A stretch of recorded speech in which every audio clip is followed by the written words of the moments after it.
ärikäik.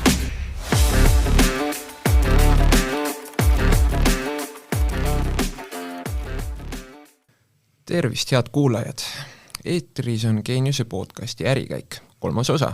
Saatejuhtideks on Gert Avasalu, mina ning Berta Kortfelder. Mina. Täna on meil külas Eesti mikromajade tootja, Kodasema tegevjuht Birgit Linnamäe. Tere! Nende äri on Eestist juba väga palju kaugemale laienenud, viimati siis Austraaliasse. Selle omanalüüsi ettevõtle looja on tegelikult Rocca al Mare kooli juht Hannes Tammjärv. Kas sa oskaksite kuulajatele väikse ülevaate teha, et kus selline idee üldse selle äri püstipanemiseks tuli? Tegelikult, et asi ausalt ära rääkida, siis loojate hulgas Kodasemas oli rohkem inimesi kui Hannes Tammjärv üksi. Tema nimi arvatavasti on kõige enam avalikkusele tuntum. Ja nüüd Kodasema loomise idee oli hakata säästma energiat, tarbida vähem energiat selles etapis, kui ehitatakse, kui toodetakse ehitisi ja tarbida vähem energiat ka sellel ajal, kui siis on ehitise või ruumide eluiga. Ja tegelikult vaadates nüüd Kodasema, et mis on Kodasema? Kodasema on disaini ja arhitektuursete moodulmajade ruumilahenduste looja. Ma ütleks isegi ruumilahendused, mitte lihtsalt mikromaja võib-olla on liiga kitsas määratlus, et me siiski eksisteerime selleks, et maailmas justkui anda oma panus eluasemekriisi lahendamisele. Me teame seda, et maailmas iga päev on juurde vaja 96 000 eluaseme ruumiühikut. Need on kolossaalsed numbrid, et 1,8 miljardit inimest täna elavad kas nõuetele mittevastavas eluruumis või siis neil ei ole, umbes miljardil inimesel ei ole üldse kodu. Ja kui küsida, et kust Kodasema alguse sai, siis ühelt poolt selline raiskav eluviis ja teiselt poolt siis see ülikriitiline eluaseme kriis, need on just need kohad, kust Kodasema loojad, nii nagu minule seda nüüd pärandina on üle kandunud. Niimoodi see ettevõtmine alguse sai.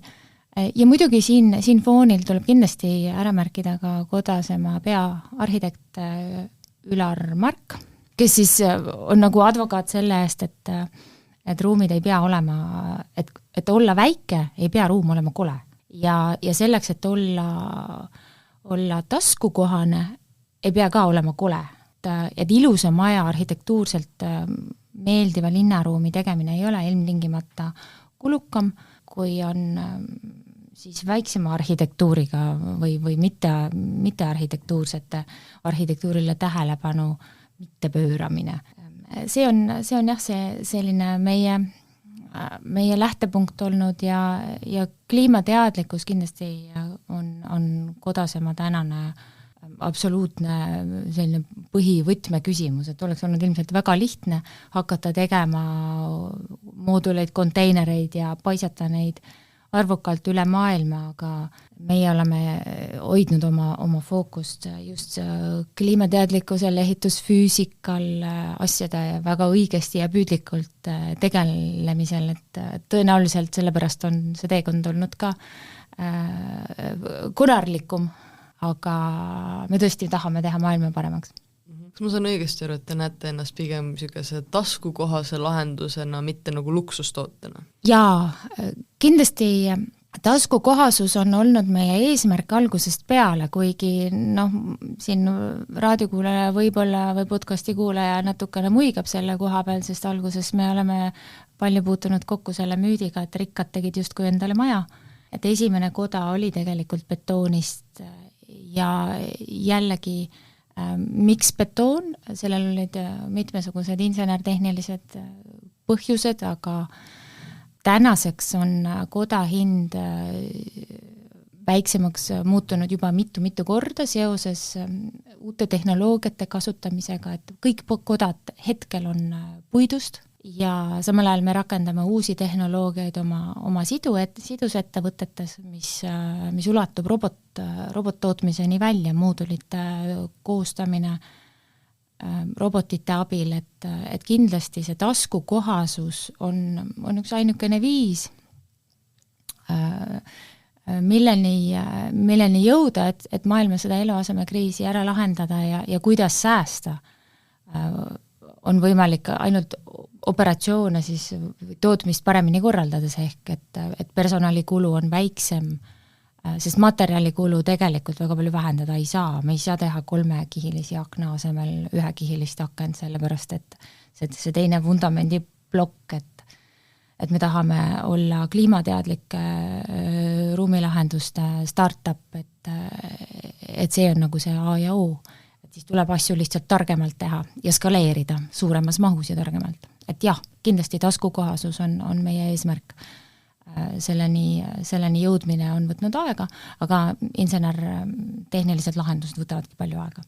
Kuidagi äkiste nagu kiiresti lihtsalt, et kui kuula ei tea, et kuidas see ettevõte on nagu arenenud, et see registreeriti 2013, kui ma õigesti aru saan. Kuidas sealt on nagu, kuidas te olete läinud? Et pärast Kodasema registreerimist siis kõigepealt asutajad valmistusid arhitektuuribiennaalil osalemiseks, mis toimus Tallinnas 2016. aastal, nii palju kui ma mäletan.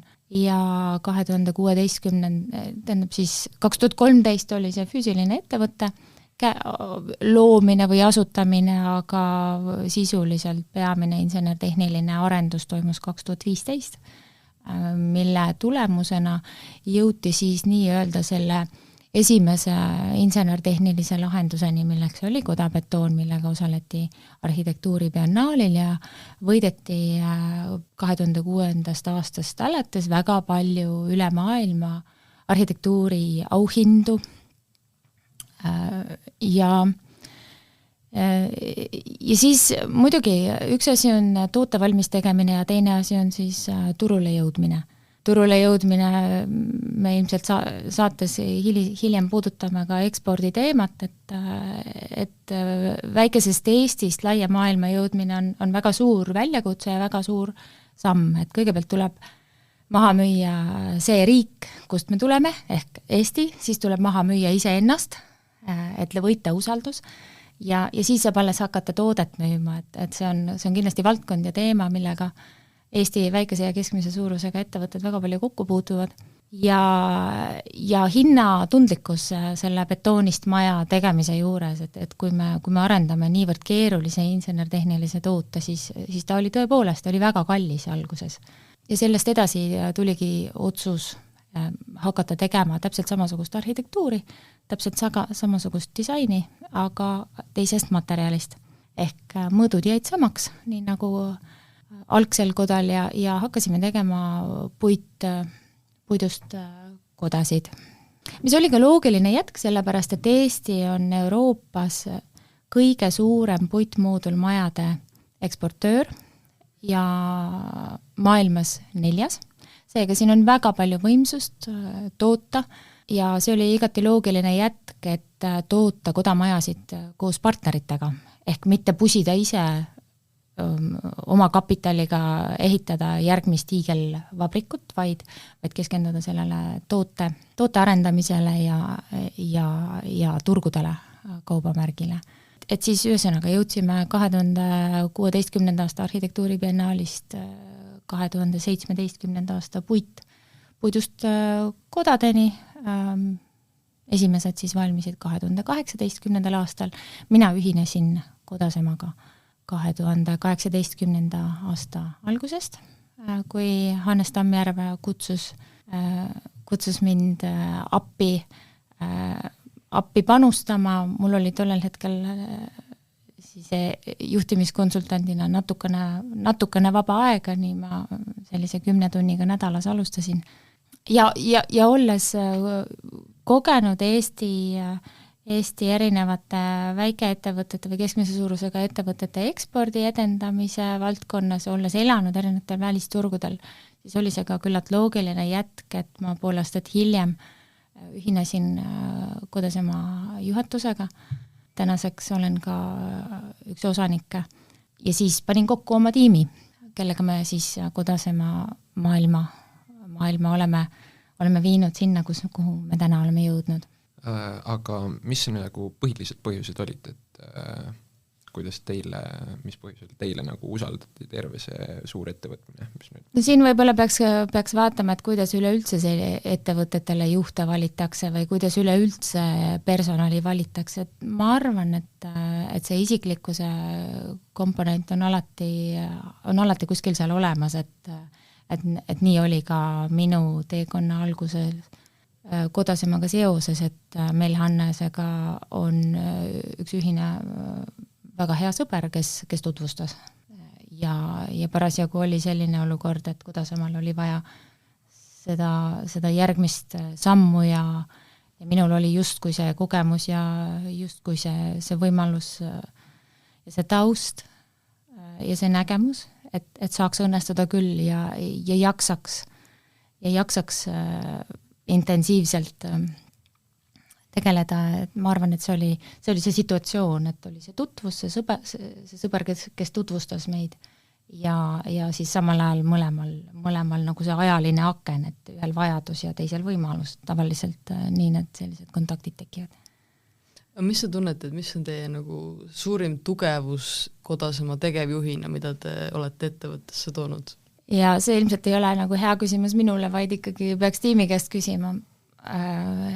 Aga kindlasti, kui me räägime nüüd Kodasema rahvusvahelistele turgudele viimisest, siis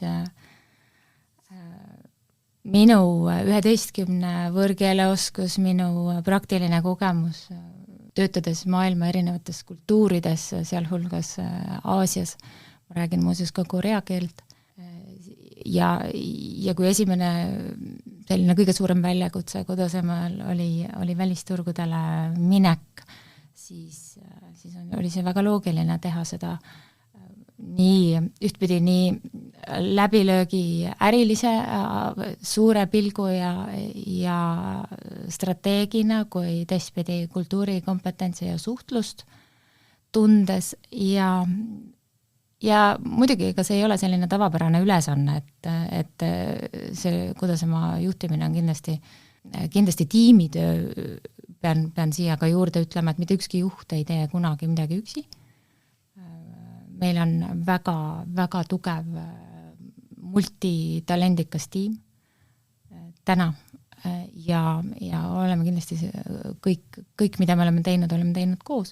Aga minu selline intensiivne kogemus erinevatest tööstustest 25 aasta jooksul andis kindlasti selle fooni, et tunnetada või osata vaadata, et millises suunas astuda ja kuhu minna. Võib-olla peab siin ühte asja veel lisama, et ma olen endine maailma tippsportlane, et siis kindlasti sellise keeruliste sõlmküsimuste lahendamine ja väljapääsude leidmine ja teistpidi ka vastupidavus, et ma arvan, et tippsportlase natuuri saavutus ja vastupidavusega seotud. Aga kuidas nagu see, et räägite ühte-teist keelt, et jah, kui palju see aitab rahvusvahelistel turgudel?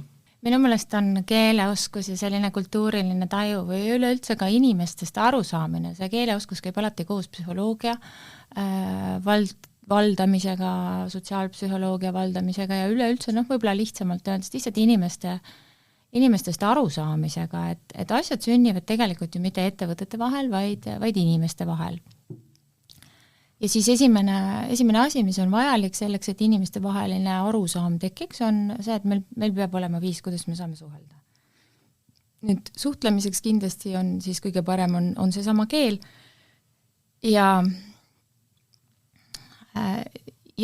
siis selle sihtturu või partneri keele valdamine annab tegelikult eelise, et kui on, mina nüüd isiklikult küll huvitun ka väga palju neuroteadusest ja sotsiaalpsühholoogiast just selle sama väljakutse lahendamiseks, et inimestest paremini aru saada ja saada aru, kuidas nad erinevates keerulistes olukordades toimivad ja kuidas tehakse otsuseid.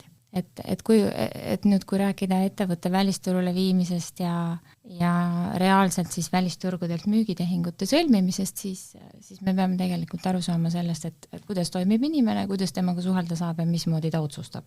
Ehk mida ta vajab. ja see keeleoskus kindlasti annab selle võimaluse, et sihtturul siis see potentsiaalne klient, on ta siis näiteks Saksamaal kinnisvaraarendaja või mõnes muus riigis, et tema saab ennast väljendada vabalt oma emakeeles, seega keelt hästi mõistes on võimalik aru saada nii tema sellisest verbaalsest väljendusest kui ka mitteverbaalsest, ehk see, mis on nagu ridade vahel. Et mis teda tegelikult huvitab või mis teda tegelikult takistab otsuse tegemisel. Need on minu meelest müügitegevuses või eksporditegevuses sellised igipõlised küsimused, millele otsitakse vastuseid, et kuidas klient otsustab.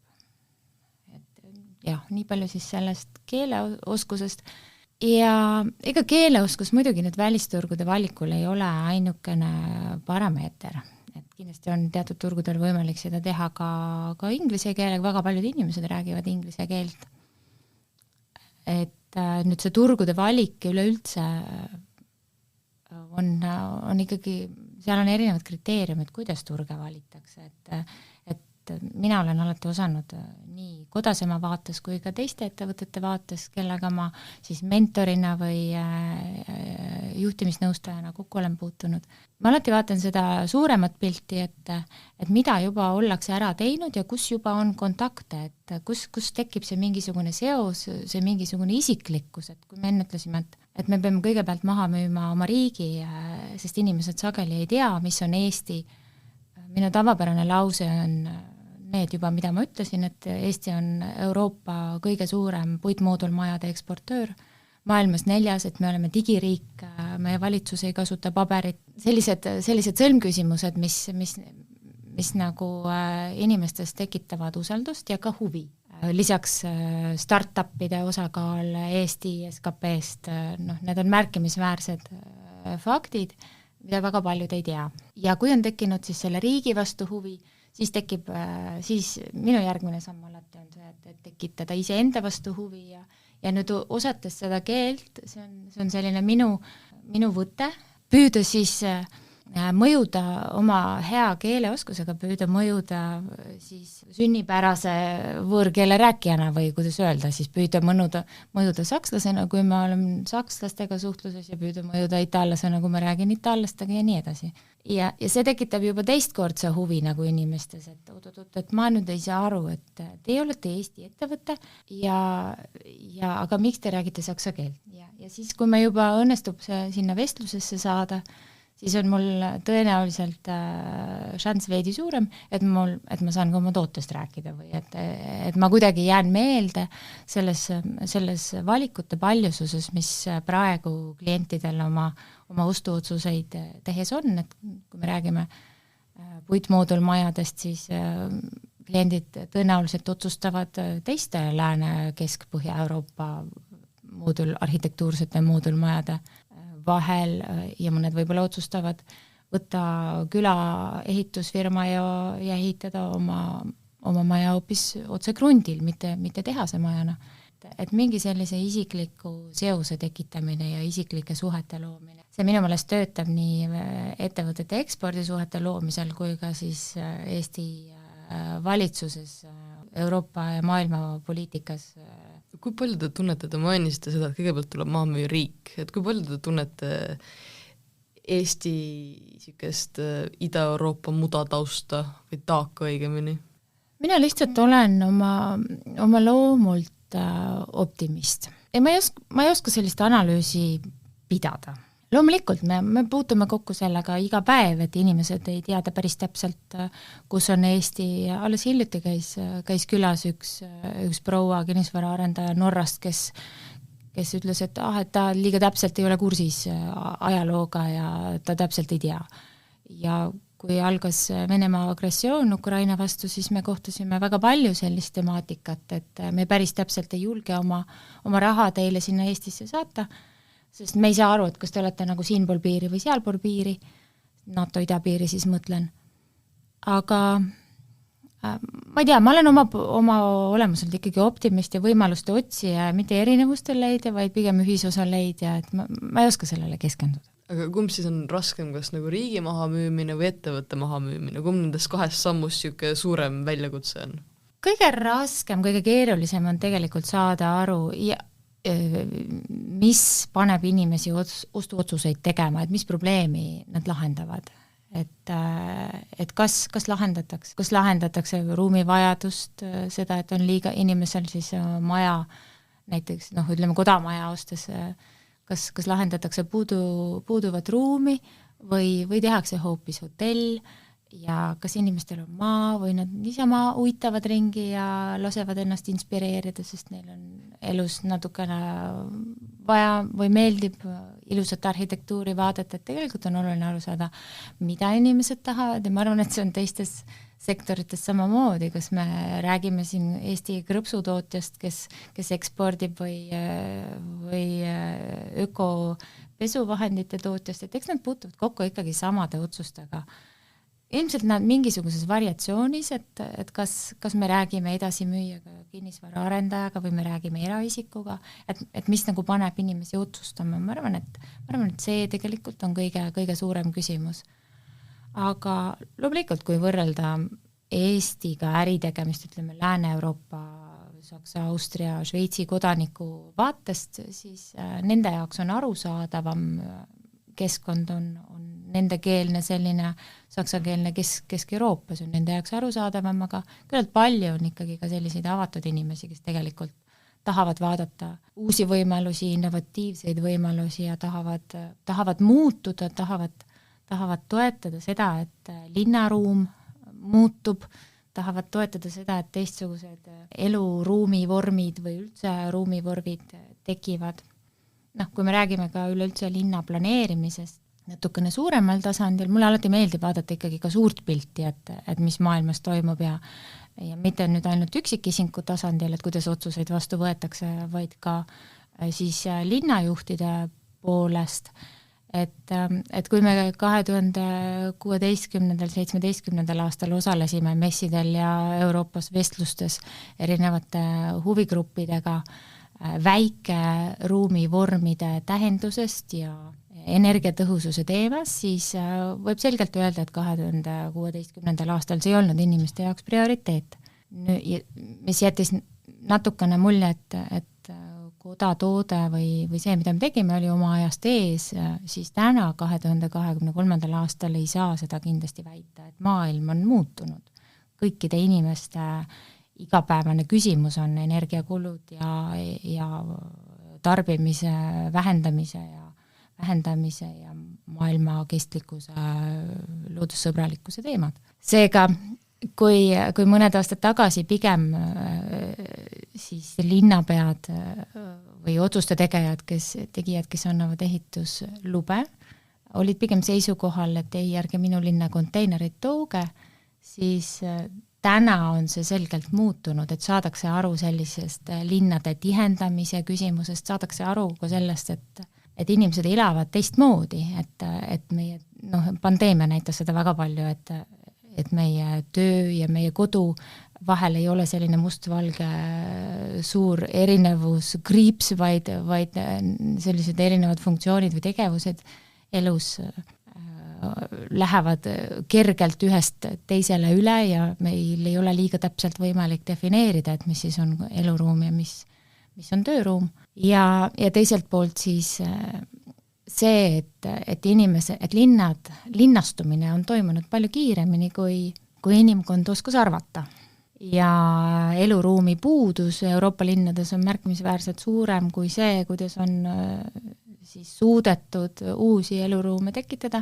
Ja me teame ka seda, mis nüüd jällegi kodusema sellist ärivaldkonda puudutab, et kui numbrid näitavad, et näiteks Frankfurdi või Helsingi kinnisvaraturul on üle poole on 2 ja enama magamistoaga korterid, aga samas üle poole inimestest elab üksi, sellepärast et noored abielluvad hiljem ja inimeste eluiga on tõusnud, et siis selline vastuolu on tekkinud nõudluse ja pakkumise vahel. Ja huvitav on vaadata, kuidas siis sellised initsiatiivid, innovatiivsed initsiatiivid ühelt poolt siis valitsuste või siis omavalitsuste poolelt ja teiselt poolt kinnisvarainvestorite ja arendajate poolelt viivad ellu neid muudatusi, et me näiteks Saksamaale tegime sellise linna tihenduse projekti, kus Hannoveri linn pani 4 kodamaja korterit ühte tagaaeda, täiesti Hannoveri kesklinnas ja see tagaaed, selline muruväljak 5-korruselise kortermaja taga, ei oleks muidu olnud kasutatav, ei oleks muidu tavaehitusele olnud kättesaadav, kuna seal oli ligipääs ainult läbi väikese kangialuse, aga siis kodamajade üle katuse, üle 5-korruselise maja kraanaga tõstmine avas võimaluse 4 noorel inimesel elada seal roheluses, 5-kordse maja tagaaias, mis oli muidu kasutamata muruplats, seal ei olnud sellist infrastruktuuri ka rajatud. Ja 2 nädala jooksul taotlesid 650 inimest, et saada siis rentnikuks 4 majas. Ja tegelikult see nõudlus või sellised faktid, see näitab seda, et kui palju inimesed on valmis muutuma või kui palju inimesed on valmis selliste uute suundadega kaasa minema selleks, et elada teisiti. Nad jagavad teineteisega potte ja panne, sest 28 ruutmeetrises majas ei pea ühel inimesel kõik seadmed, kõik tarvikud olema, näiteks pesukuivatamisreste jagavad ja ma arvan, et nüüd see tuleb ma tõmban selle ringi selle koha pealt filosoofiliselt kokku, et kui me ütleme, et me tarbime vähem energiat, kui me toodame väiksemaid eluruume, me tarbime vähem energiat, kui me neid lihtsalt üldse toodame katusel ja võrreldes sellega, kui me ehitame neid objekti ja me tarbime üldse kõike vähem, kui meie ruum on väiksem, sest meil ei ole nii palju ruumi, et nii palju asju endale suetada. Kiire vaheküsimus, et üks minu sõber elas paar aastat tagasi Mustamäel ka mingi paneelikate vahel mingis sükeses väikeses asjas. Kas see oli ka teie maja või? Kas see võis olla? Minu teada kodamaja ei ole Mustamäel olnud, meil on küll Põhjalas ja Merepuiestel, siis Sadama piirkonnas, Teedibasseini juures ja Rocca al Mares, kust nüüd nad liikusid Harkujärve juurde tagasi, et ma ei mäleta praegu, et oleks Mustamäel olnud, aga kindlasti saab neid panna ja neid initsiatiive on väga huvitav on vaadata, kui loovad on tegelikult inimesed ja kui initsiatiivikad on inimesed, et julgus minna ja pakkuda kohalikule omavalitsusele, et rajada väike linnak, nii nagu me näeme praegu Saksamaal, Šveitsis, Austrias, aga ka Eestis, Põhjalas, kus on kodad siis sellise vana arhitektuuri kõrval tööstuslikus või pooltööstuslikus linnakus toodud sellist teistsugust liigutatavat ruumivormi, et linnade paindlikkuse küsimus on kindlasti üks selline teema, millega inimkond tegeleb. No, te mainisite siin, et kuidas seal oli 600 inimest nagu 4 kohale, eks ole? Et see on nagu tihedam konkurss kui mõnesse heasse ülikooli põhimõtteliselt. Jaa, just.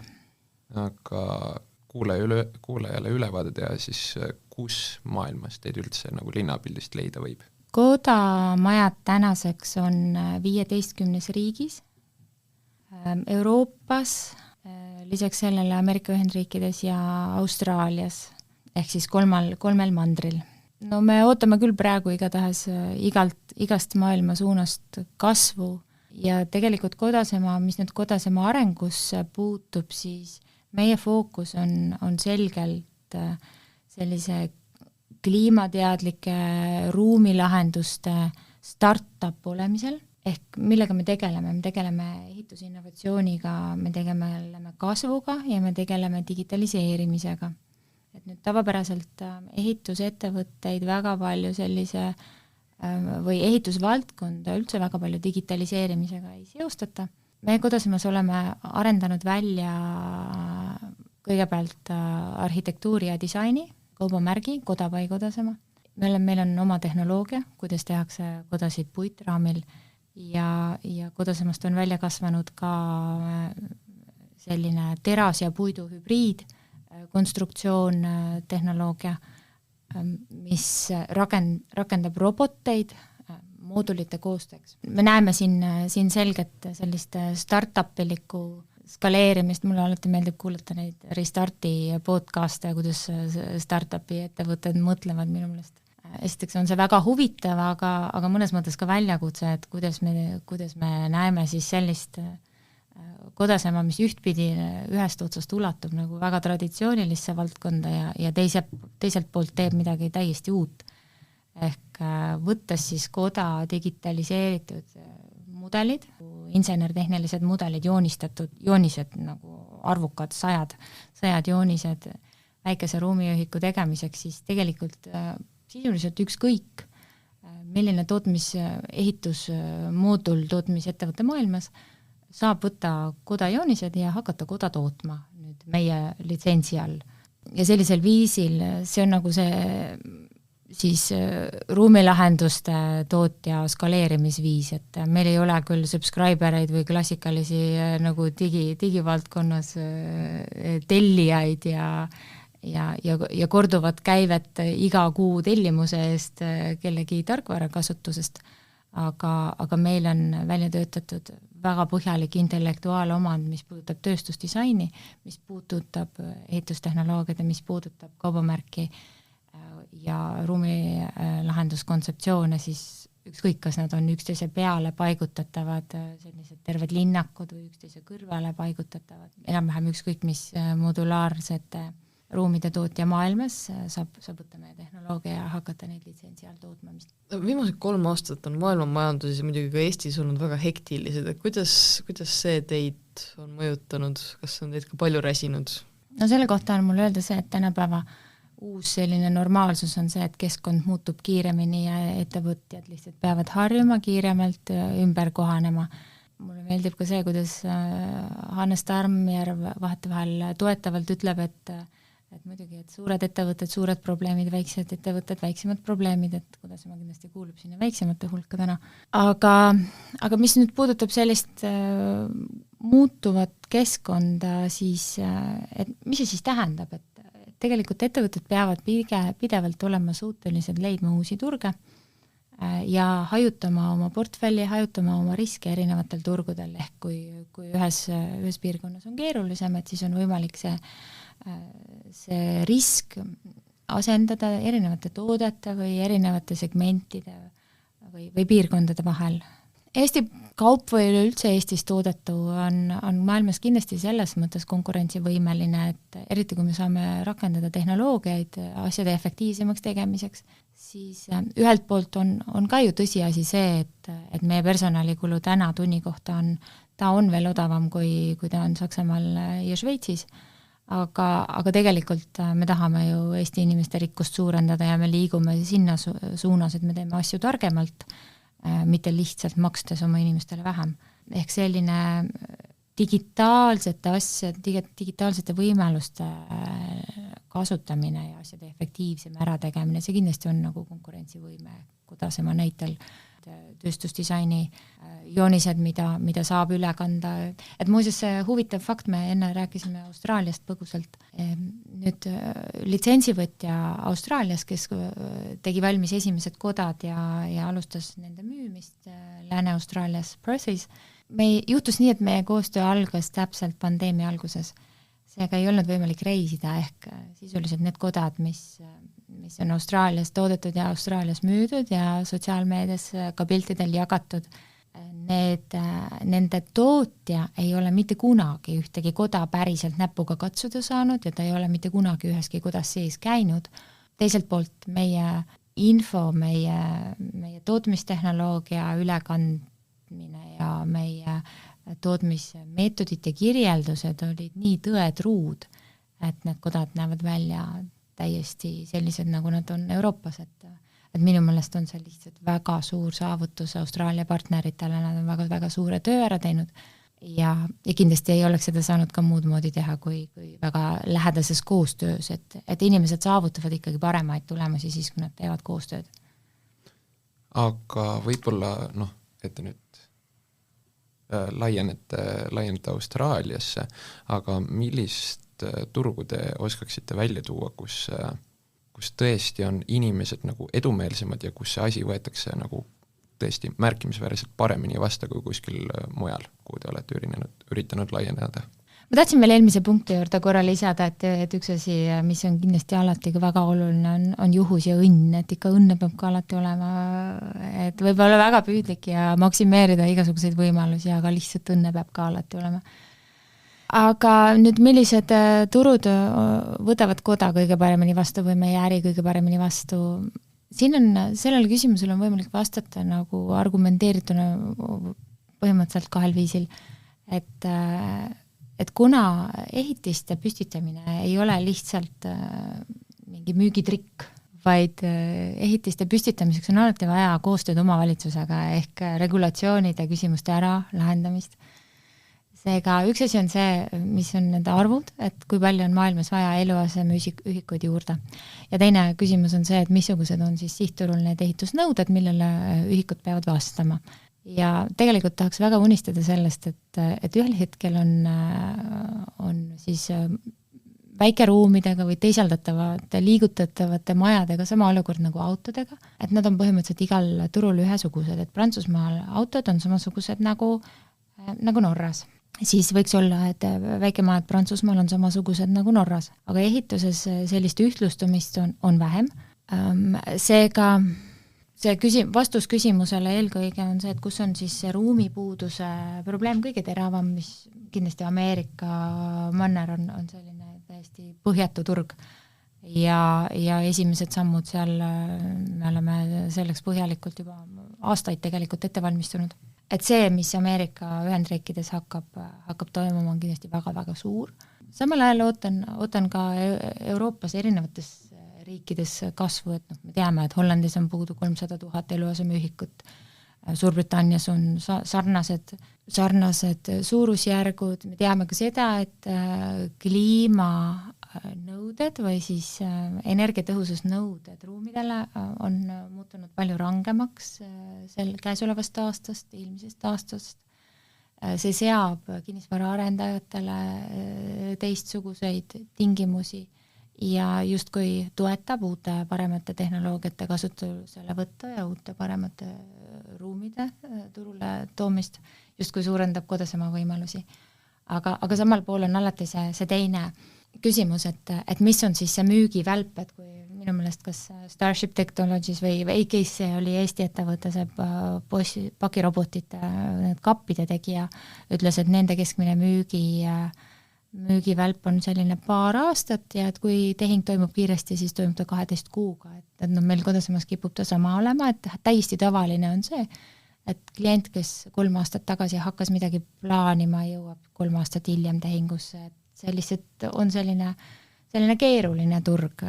Aga kas peale Euroopa ja Põhja-Ameerika, kui ma õigesti aru saan, et mis teil veel võiks olla need tulevikusuunad, et Aafrika, Aasia näiteks ka? Jaa, me oleme täna kindlasti vaatamas ka Lähis-Ida suunas ja nii palju, kui me parasjagu jaksame, aga mida siin kindlasti on oluline või võib-olla asjakohaline ka mainida, et me oleme ka kapitali kaasamas, et kuna maailmas tõepoolest see eluaseme puudus on nii suur ja samal ajal kliimast tingitud ehitusfüüsikalised nõudmised on näiteks India eluaseme puuduse lahendamisele erinevad, kui nad on, ütleme, ka Aafrikas, kus on ju 80 miljonit inimest sisuliselt peavad ümber kolima, kuna seal on veepuudus. Millises piirkonnas kõige kiiremini kodasema kasvab, see oleneb kindlasti ka sellest, missugused on need investorid, kes kapitali kaasamise ringiga nüüd kaasa satuvad tulema, et oleme siin vestluseid pidamas erinevate fondidega Euroopas ja Ameerika ja vaatame ka Lähis-Ida, Kesk-Aasia piirkonna peale. Tegelikult, et üksinda ikkagi väga suuri tulemusi väga kiiresti ei tee, et selleks, et kiiremini kasvada ja suuremat mõju avaldada, selleks on vaja strateegilisi partnereid. Seega absoluutselt kõik turud, kõik kohad on huvitavad ja igal pool on eluruume vaja. Ja kui kogu maailma siis modulaarse ruumi loome võimekus kokku panna, kõikide maailma ettevõtete võimekus, siis kindlasti kuluks mitu aastat, enne kui see 1,8 miljardit ruumi valmis ehitatud saaks, et turg on põhjatu ja piiritu. Aga kas näiteks võiks ka mõelda selle peale, et NASA on siin varsti jälle kuule minemas, et äkki tulevikku planeerides 30 aasta pärast kuu peale moodulmajad püsti panna? Hakata juba praegu arendama? no ma pigem kuulen rohkem sellist ootust mingi metaversi maailma teemal, et vaatame siin, kuidas noor põlvkond asju näeb, et jällegi mina olen küll optimist, aga ka selge realist, et oluline on selline asjade ärategemine, muidugi visioonid ja moodsate mõtetega kaasas käimine ja kursis olemine eelkõige on oluline ja väga tore, inspireeriv, aga lahendaks enne selle 1,8 miljardit, püüaks oma panuse anda, lahendaks selle ära ja siis vaataks, mis edasi saab. No aga võib-olla kui võtta nii-öelda olukord rangemalt ehitusturul, siis see siin hiljutiste teemade valguses tundub küll rohkem nagu konatiigis solberdamine, aga Eesti ehitusettevõtjad ju igasugused raskused on nüüd viimased aastad endaga toonud, aga kuidas, või siis näiteks ka nüüd viimati need, kes ekspordivad Põhjamaadesse, et neil on äriga üsna kehvasti. Aga kuidas teie neid väljakutseid, kas teie olete omal näol tundnud või asub Kodasema kuskil täiesti eraldi keskkonnas? No eks iga ettevõte puutub kokku selle majanduskeskkonna volatiilsusega ja korra põgusalt peatusime sellel ka varem, et see keskkond on väga kiirelt muutuv ja heitlik ja ettevõtted peavad harjuma kiirelt ümber kohanema. Nii ka täpselt samamoodi meie Kodasemas ja see, kuidas üks viis, kuidas sellega toime tulla, on hajutada erinevaid riike, siis sihtturge ja toodete ja segmentide lõikes. Loomulikult puutume meie ka kokku sellega, et on tõusnud intressimäärad ja meie kliendid puutuvad sellega kokku, aga eks sellistes keerulistel ja muutlikel aastatel ta kindlasti ei mõjuta kõiki sektoreid ja nišše ühtemoodi. Siin on siis üks vastus, et kus me täna ennast näeme ja teine asi on see, et alati leidub kindlasti ka nii võitjaid kui kaotajaid. Olen ka meelde jätnud Hannes Tammjärve selle lause, et keerulistes oludes segatakse kaardid nii-öelda uuesti, et see kindlasti selliste raskustega toimetulek maailmast on ka neid näiteid väga palju, et inspireerib ka uute innovatiivsete lahenduste tegemist ja nendeni jõudmistest otsitakse erinevaid viise, kuidas õnnestuda. Et murekohti muidugi on, aga minu selline baasstsenaarium või arusaam on see, et see heitlik ja muutlik ebakindel keskkond on meie uus normaalsus ja me peame lihtsalt ettevõtetena olema, ettevõtjatena olema, eksportijatena olema nii palju paindlikud ja agarad, et lihtsalt püüdlikud ja tublid, et leida neid viise, kuidas kohaneda, kui ühes kohas on keeruline, et teha teises kohas teisi asju. Aga kuidas võiks Kodasema nüüd edaspidi nagu arenema hakata? Et ütleme, et 5 aasta pärast, milline võiks olla Kodasema? Ja meil on kindlasti need numbrid ju ära joonistatud, ma liiga detailseks siin ikkagi ei lähe, et meil on plaanis kaasata kapital selline 6-10 miljonit, olenevalt siis missugune investorite kooslus tuleb, meil on kindlasti plaanis saada suureks Ameerika Ühendriikides ja seal on väga palju võimalusi. Kindlasti on ka igasuguste võimaluste väljateenimiseks tuleb olla väga püüdlik ja lahendada ära igasuguseid küsimusi. Et ma näen selgelt, et aastate pärast siin läheneb Kodasema ise siis Eesti ettevõttena võib-olla 100 miljoni eurosele aasta käibele, lisaks sellele siis litsentsi kokkulepped erinevates strateegilistes maailma piirkondades, tänaseks siis lisaks Austraaliale ja Ameerika Ühendriikidele.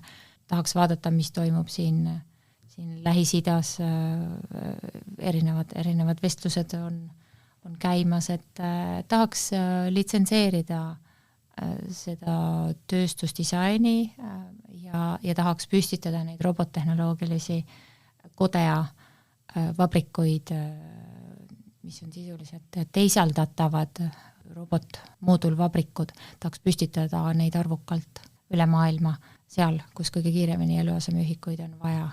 Ja tahaks väga, et selline materjali tehnoloogia meiega kaasa tuleb ja tahaks väga, et investorid meiega kaasa tulevad, et üksinda suuri asju jällegi ikkagi ei tee, et suuri asju teevad ainult ettevõtted koos. Need, kus on turg, kus on toode, kus on tehnoloogia, kus on investori raha ja inimesed, kes need tulemused siis ära toovad, et need tiimid on väga-väga olulised ja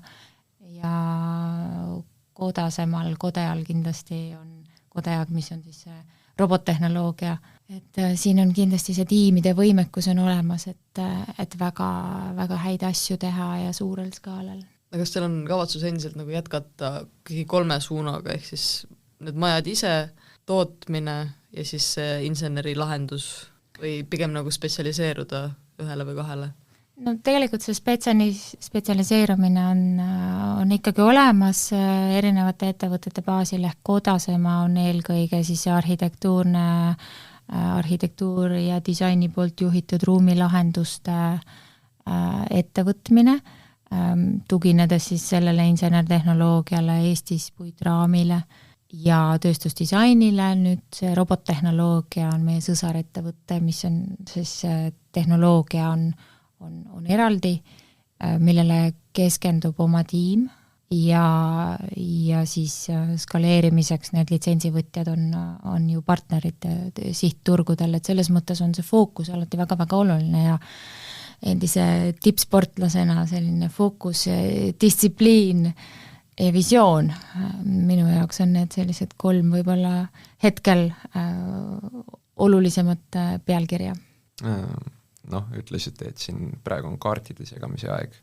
Kas praegu julgeksite juba siis lähituleviku vaates Kodasema liigitada nende võitjate sekka? Kõik tahavad elus võita.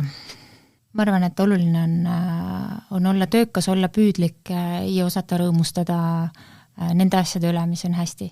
Ja sealt on alati võimalik argumenteeritult edasi minna. Kas teil on lõpetuseks veel midagi, mida te sooviksite rõhutada? Mingi mõttetera siia?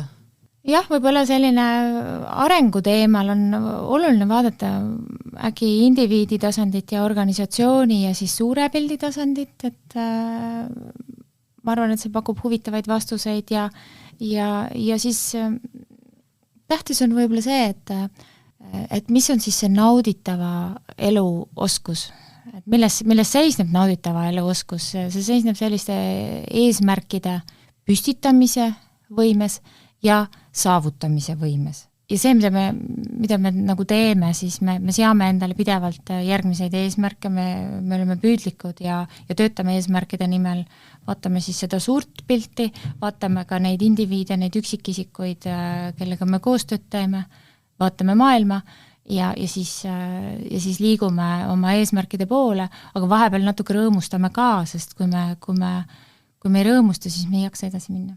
Aga suur aitäh! Aitäh! Ja suur aitäh kuulamast!